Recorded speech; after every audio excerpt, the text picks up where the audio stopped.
Hello YouTube and welcome to lesson 89 of the Microsoft Word tutorial series, and today we're going to learn how to insert footnotes inside of Microsoft Word.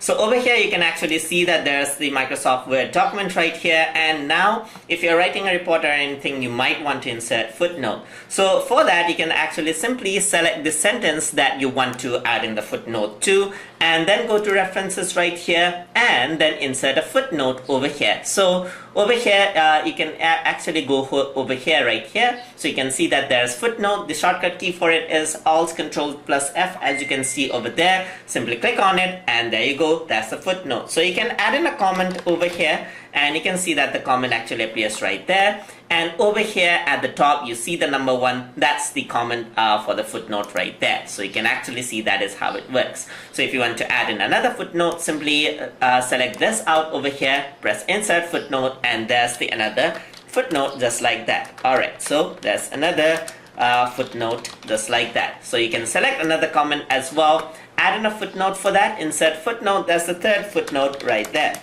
So that is how you can insert footnote inside of Microsoft Word. Hope you guys learned something as always, and as always please like, comment, share and subscribe.